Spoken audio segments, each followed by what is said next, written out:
زموږ که د انار غوندې په وینو لمبېدل نه وای،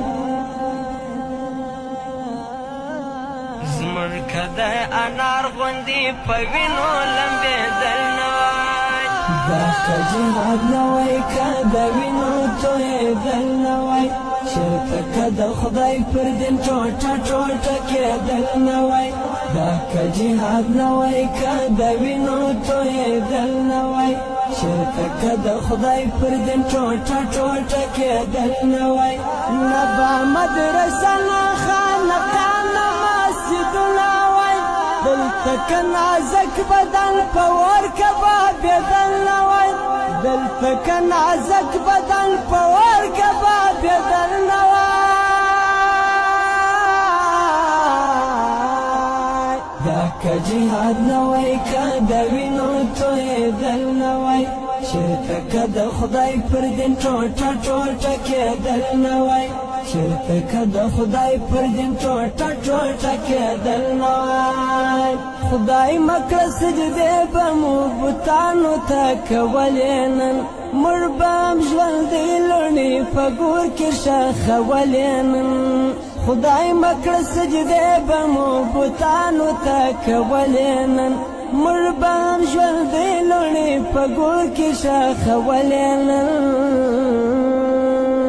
چېرته که مکه کې د بتانو ماتېدل نه وای، چېرته که مکه کې د بتانو ماتېدل نه وای، دا که جهاد نه وای که د وینو تویېدل نه وای، چېرته که د خدای پر دین ټوټه ټوټه کېدل نه وای، دا که جهاد نه وای که د وینو تویېدل نه وای، چېرته که د خدای پر دین ټوټه ټوټه کېدل نه وای، نه به مدرسه نه خانقاه نه مسجدونه وای، دلته که نازک بدن په اور کبابېدل نه وای، دلته که نازک بدن په اور کبابېدل نه وای،